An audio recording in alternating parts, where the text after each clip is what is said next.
പാലക്കാട് വാളയാറിലെ ആൾക്കൂട്ട കൊലയിൽ അന്വേഷണം ഏറ്റെടുത്ത ജില്ലാ ക്രൈംബ്രാഞ്ച് ഡിവൈഎസ്പിയുടെ നേതൃത്വത്തിലുള്ള അന്വേഷണ സംഘമാണ് കേസ് അന്വേഷിക്കുക. കേസിൽ ഇതുവരെ 5 പേർ അറസ്റ്റിലായിട്ടുണ്ട്. നന്ദഗോപാലുണ്ട് വിവരങ്ങൾ നൽകാനായി. നന്ദു, വിശദാംശം.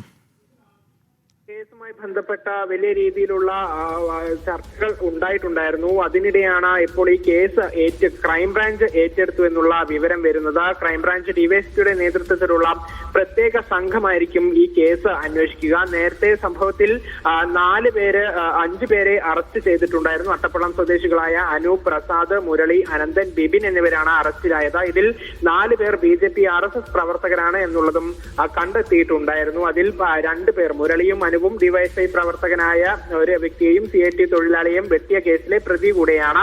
അതുകൊണ്ട് തന്നെ ഈ കേസുമായി ബന്ധപ്പെട്ട കൂടുതൽ അന്വേഷണം ആവശ്യമാണ് എന്നുള്ള കാര്യങ്ങൾ ഉൾപ്പെടെ മുൻനിർത്തിയാണ് കേസ് ഇപ്പോൾ ക്രൈംബ്രാഞ്ച് ഏറ്റെടുത്തിരിക്കുന്നത്. ശരി, നന്ദഗോപാലാണ് വിവരങ്ങൾ നൽകിയത്.